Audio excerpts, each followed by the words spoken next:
Look what the tide brought in. You look like a fucking clown, Harry. Not like a funny police officer, but like a real-life, full-time, pie-in-the-face, unicycle-riding circus employee. Bothered by it? Harry, you're a goddamn cop. They're afraid of you. Yes, that has always explained it. Vic, calm down. Hello, I'm Trent Heilerstein. I believe we've met on several occasions. I'm your goddamn partner, Jean-Vic Quemar, and this is your special task force. Or what's left of it. Special Consultant Trent Heidelstam, Patrol Officer Judith Minot. Hi. We've come to scrape what's left of you off the pavement. Lieutenant Kim Kisuragi, Precinct 57. We've just come from the island, where our investigation led us. We might need your help with something later. As if he recalled that he's in fact a decorated police lieutenant and not a naughty boy. But this is clearly a departmental matter, so I'm going to leave you to discuss it among yourselves. It's good to meet you, Lieutenant Kitsuhagi. Letting the lieutenant know he shouldn't feel embarrassed over the shitstorm that's about to befall you. Ari, we want to help you. Trent, I believe this is where you come in? I don't quite know what I'm doing here. I was asked to participate as an expert. I think I need to manage your expectations a little. I'm at best an enthusiast in cognitive science. My background is in something else entirely. I engage in neurology on a merely theoretical level. In fact, I should probably get going. No, Trent, it's too late. You're part of this shit now. What have you got to say for yourself, shit kid? What does he have to say for himself? He left you to catch the bullets. The cafeteria manager you fucked over told us where you went. Shit, kid. He didn't betray you. He just told us the direction you went in. Who's Sylvie? Strange. He didn't mention that. In fact, the establishment didn't look safe at all. There was a giant aerograffito in front of the building, mixed with blood. I don't know. It had shit kid written all over it. Guilty as charged. I heard you lost your mind and your memory. I wanted to see if it was true. And it was. Good work, Harry. You're insane now. There's one less person for me and everyone else to rely on. Did you? Or did you literally not recognize my face? We've been partners for how long, Harry? Don't answer that. You don't remember. Lieutenant, my name is not Horse-Faced Woman. It's Judith Minot. I was assigned to your unit 2 months ago. I thought we were friends.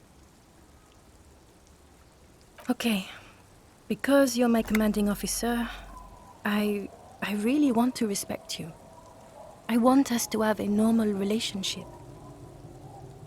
That will never happen, Jude. He's the rudest man on Earth. He's the reason why the rest of us have to take sensitivity training. And I hate sensitivity training.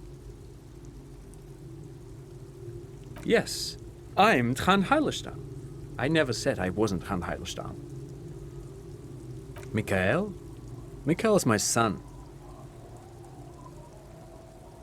No, I was just interested in the Feld building and the Martinez beachhead. And Mikhail wanted to see Martinez. It was a coincidence. What indeed? I was asked to share my take on some of the more obscure theories developed in Königstein in the 30s, like partial psychotraumatic amnesia, group personality theory. He's here to see if you're insane. He's smart. Let's move on.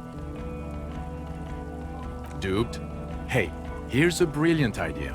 Don't be a morbid drunk, and you won't be duped so easily.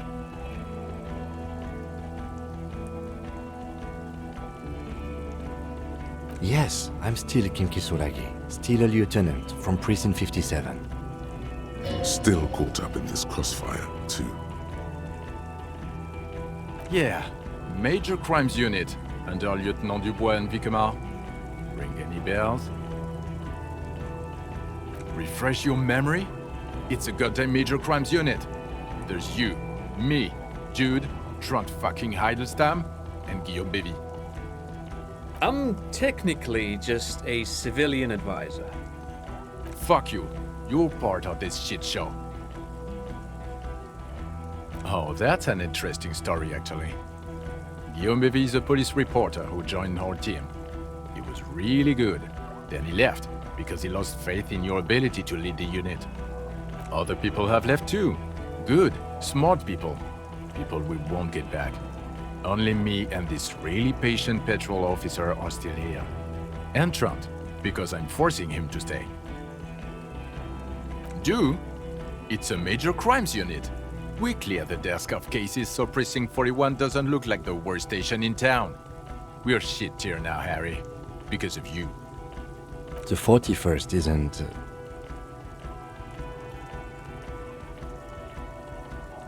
God damn it, Harry. You told us to fuck off. You said we are cramping your style. You're detective god. Fuck everything. All will burn. Detect or die. It wasn't like that. Fuck you, Harry. We didn't know there was gonna be a tribunal, did we? Oh, you think it was cool? You saying that? Aesthetic somehow? You were crying when we got here. Breaking things. You said we were going into the abyss. None of us wanted to see the abyss, so we fucked off. Like you told us to. The bells aren't ringing because you have brain damage. Trent, this is where you come in. How bad is it? Well, he doesn't have visible tremors, he talks without slurring, he can drive a boat, he's standing, reasoning. All good signs, but complete retrograde amnesia, episodic and semantic. As displayed in the station call, our interactions with him, and I don't want to be a snitch, but also mine with him before when Harry did not seem to know who I was. It's all very interesting. Interesting? Yes, interesting. I have my theories, but I would like to hear Harry's thoughts first. Harry, what do you think happened to you? Neurologically, psychologically, and why not socioeconomically? Not when you phrase it like that, but I don't think critical theory... I know everyone thinks this is far-fetched pink academia, but still, I don't think it should be off the table here. What? He lost his memory because of capitalism? No, not like that. I'm not talking for Hedefort's school here. But Harry, I asked you, what do you think happened?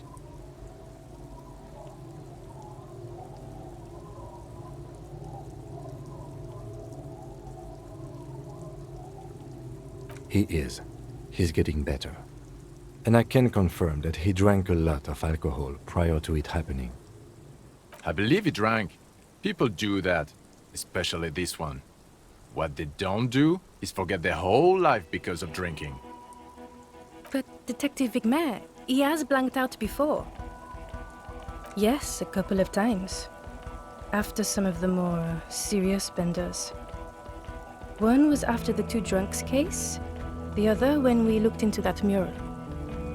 The two cases in your ledger, the unsolvable case and the New World mural, those were recent. Those cases were hard on you. Interesting. So at first he dipped his toes into it, prepared. That's where he would have gotten the idea, yes. Practice. And then he used alcohol to get there, so to speak. What do you mean? Well, here's my theory. What if this is an absolutely normal reaction to the world we're living in?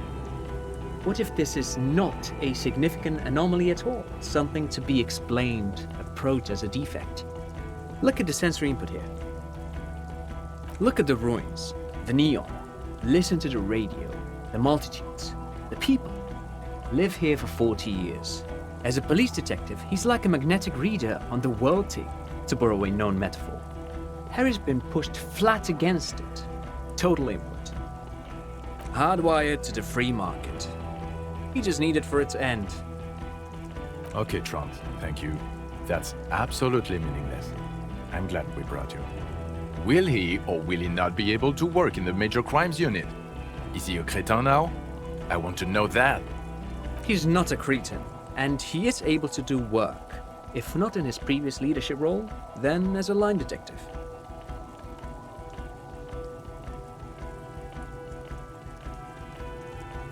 For now, I misphrased my question. It should have been, is he able to put his clothes on and use the potty, or do we need to get him on a disability pension? Now, nothing. Now we're just going to stand here. No, now we discuss that. What the fuck did you do to our motor carriage? Why is it there, Harry?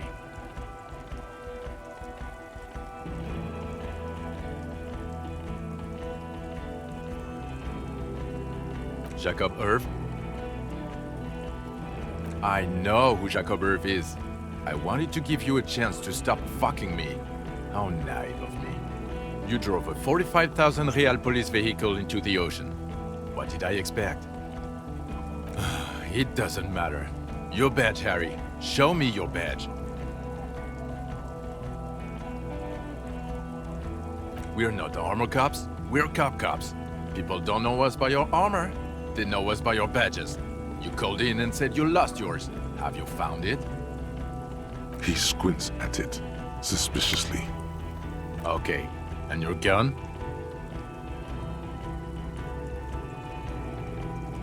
Yeah, gun.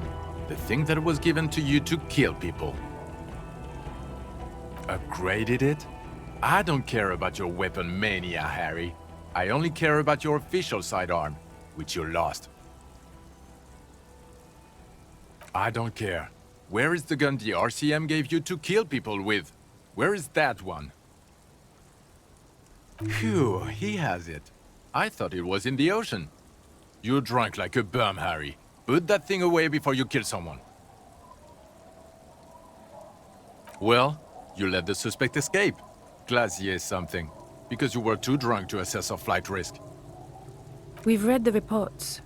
Lieutenant Kitsuragis. We know. Oh, well. If she was specially trained. I'm not even gonna get into the other suspect. The one who shot herself in the head. Or the fact that you're Everard Claire's little peony now, doing I don't know what for him.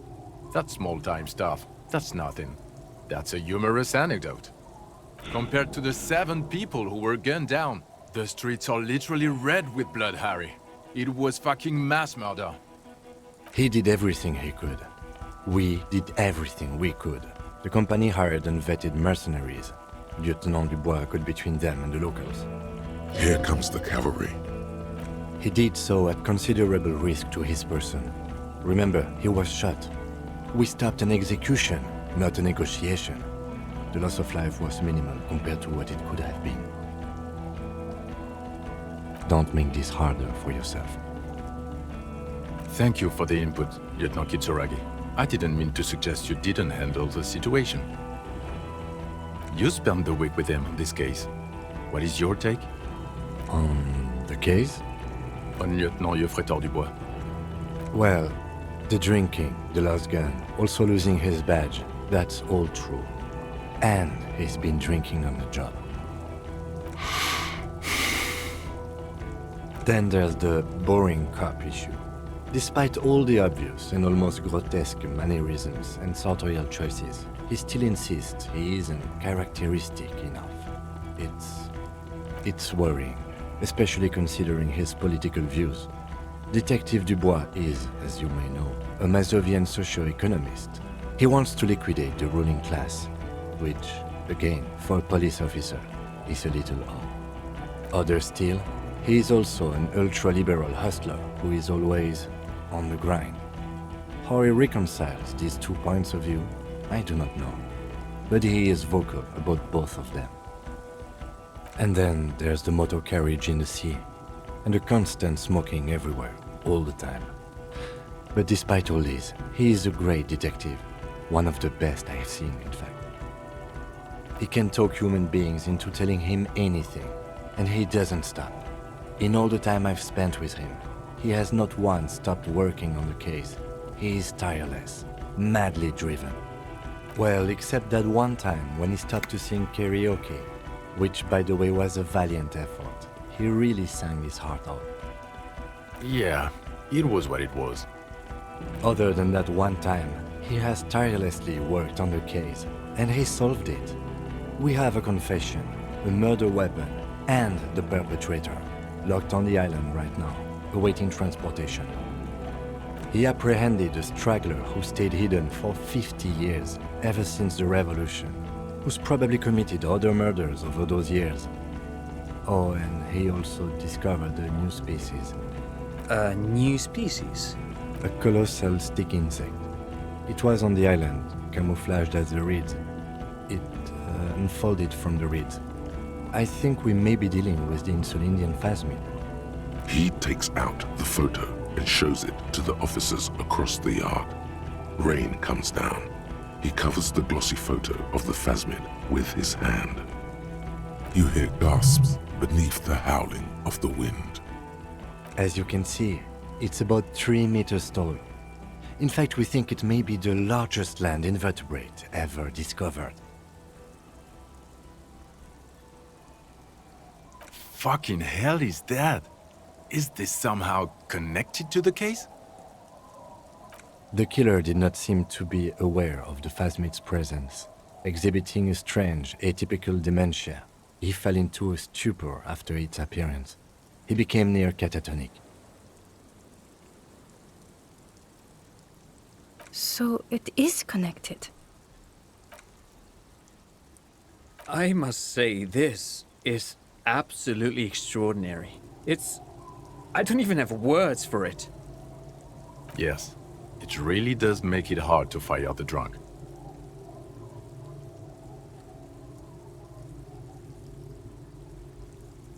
Yes. Fallen through a gap in the boardwalk, drunk.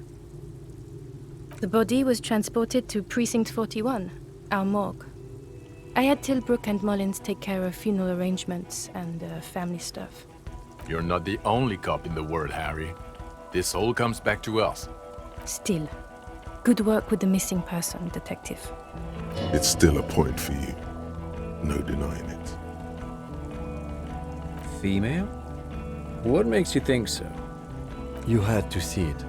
It had the subdued colors of a female, and the nesting behavior too, I think. Incredible. Were there eggs in the nest? Not as far as I could see. There were other things there, though. Actually, this would indicate it was a male.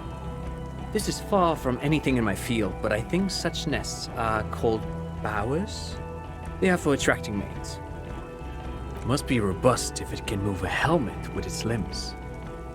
It could maybe roll it, like a dung beetle.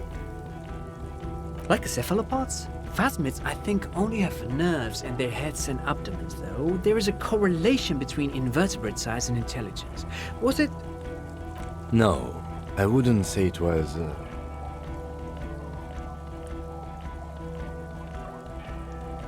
At that size, this creature would have a lot of surface area to put neurons into. It's basic geometry. Yes, but also reed-colored, beige and brown, a little green on the outside. After unfolding from a single stalk, it still retained parts that looked like reed tufts on its limbs. Incredible. The PR value of this is exceptional. Carp discovers new species. Maybe even discovers the Insulindian phasmid. No, that's too much. This would really help with some of the problems we've been having. Absolutely, this is great. This does not say vigilante murderers to me at all. This says science, news, human interest.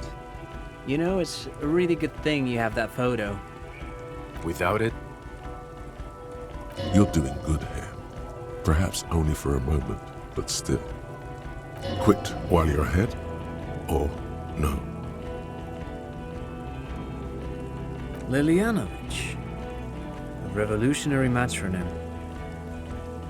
The custom started in Grad, where they have patronyms. Krasovich, Lasovich, etc. The revolutionaries saw this as a chauvinist atavism, so they used matronyms, derived from the mother's name instead. This man's mother was Lilian, his Lilian's son, Lilianovich. The custom was overturned after the revolution failed, but not before it made it to Revachol. So, it is what a soldier of the ICM would be called. Thank you, Trout. Thank you for that piece of cultural theory. You said you have a motive? Of course, excuse me, I just thought it was noteworthy. Jealousy? I thought this Lilianovich was an old man. To have been hiding for 50 years, 70-something?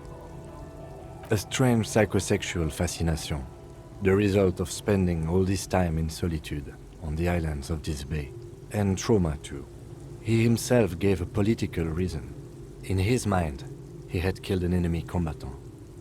Also, we have ballistics from the gun, matching the bullet found in the dead mercenary's head, and 2 officers on the scene that Mr. Dross confessed to.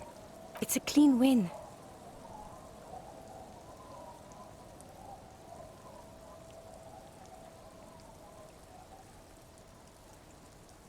Perfect folding mechanism. Get over yourself, Harry. I can still smell the booze on the wind. God damn it. It is bad. Even you can smell it. Chin up. Keep focusing on the positives here.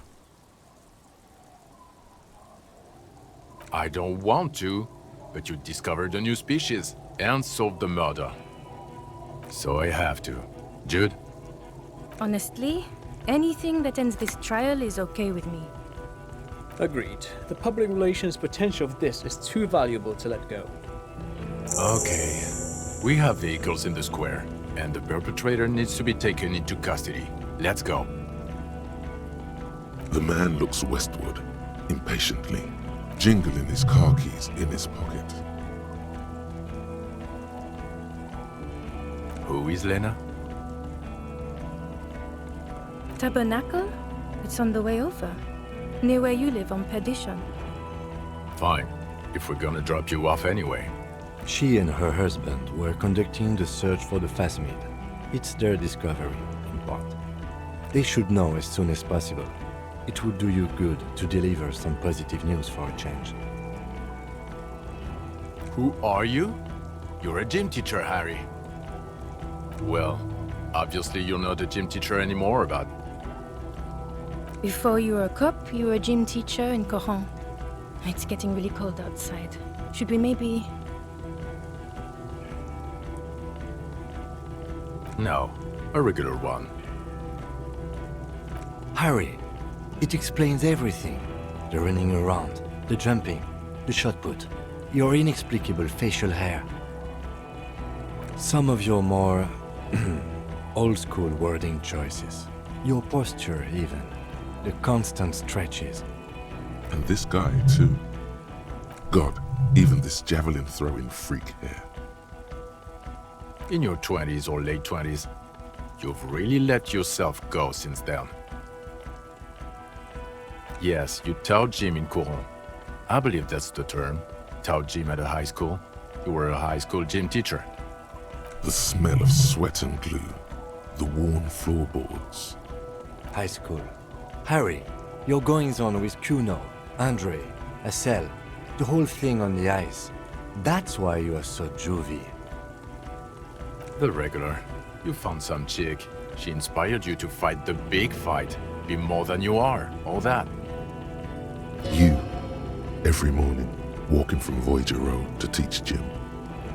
She, leaving for the academy with her spring coat on. The air filled with the smell of smoke and raspberries, and incredible hope. An ocean full of hope. I knew it.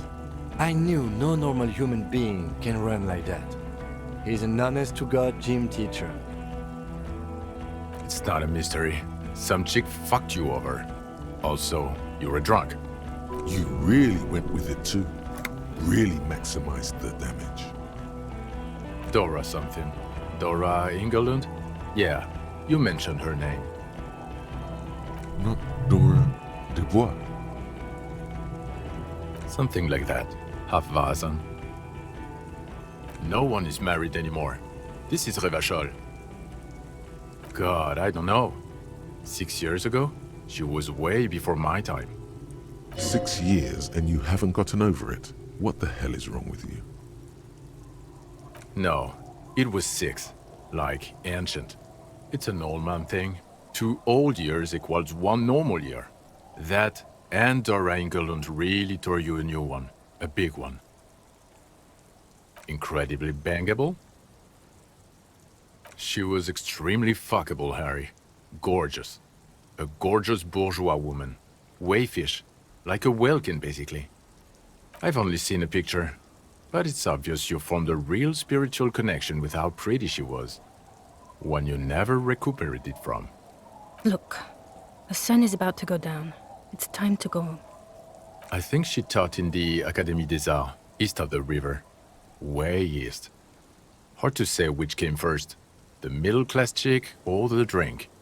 Egg and the chicken kind of thing. My point is, you need to see a psychiatrist about this shit. Not a psychologist. Several degrees harder. Is there something harder than a psychiatrist? A forensic psychiatrist? Go talk to that. Us? We're the bloody murder station. Haven't you heard? We're the bad guys. No one likes us. That's not true. Jamrock is too big for one precinct. You are just understaffed. And everyone respects the 41st. You have Captain Price. Thank you, Lieutenant. You're being kind. It is an understaffed station and the district is too big, which is why we need to... Get back to it. We left Torsen and McLean to run the Sea Wing. It's not good. Mac the Torso Torsen and Chester McLean. They're not fit to run a wing. Believe me. Things are shaky as it is. God. There are 4 wings, Harry. A, B, C, and D. We're in C. It's made of losers and clock punchers.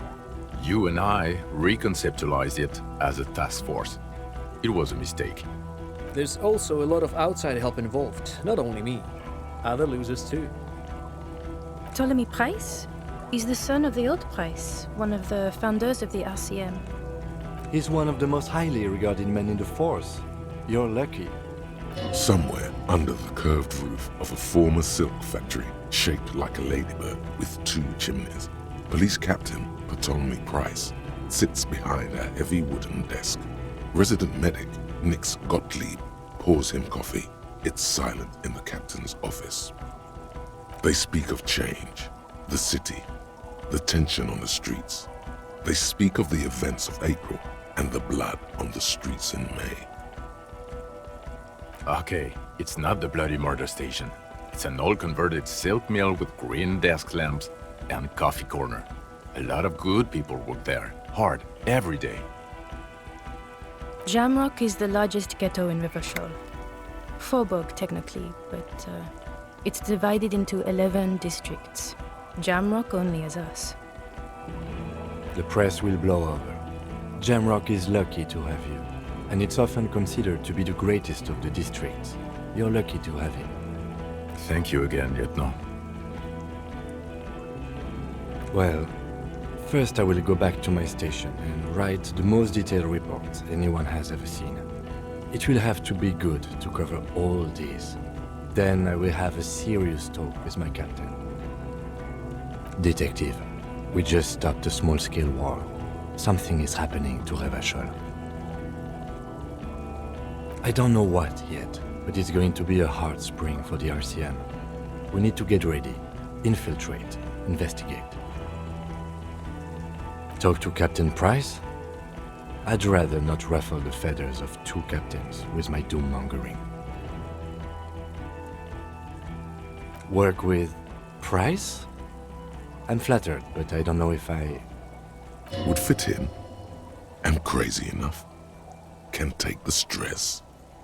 He doesn't know how to finish the sentence. Flattered? You're Lieutenant Kitsuragi. We would be flattered if you even considered. I would have to tie things up in GRIH first. But, I mean, whatever is coming, Jamrock will be more central to it than the harbor. And we also have a huge caseload, Lieutenant. Piles that we need to get back to. Mountains, even. I do like the sound of that. Good. Fuck it. Let's go. Tron brought his motor carriage. It's a 20-minute drive to Jamrock. The great district hums in the falling rain. A chessboard of wooden houses, 80,000 living souls, fire traps as far as the eye can see. From Main Street to Grand Couronne, from Precinct 41 to Boogie Street, forking into the rain-swept horizon. You close your eyes and hear the dogs bark. A lone woman sits by a factory window, dreaming of meteorite strikes. On Rue de Saint-Jérôme, a square bullet slides into a square-shaped chamber. In Old South, a man without eyelids smiles. Spring has come. It's time. Dawson? Yes. McLean? Yes. Heidelstein? No. Vicmere? Yes. Dubois? Of course. Really? Nick Gottlieb looks up from the list. I hear he's unstable. You say that like it's a bad thing. Captain Ptolemy Price gestures with a ballpoint pen. It's dim in his office, and the curtains are drawn. Harry's our man. He'll pull through. When he does, he'll side with the people. Understood. Gottlieb returns to the list. Minnow? Of course. Wonderful. Then can we please just go back to Jamrock now?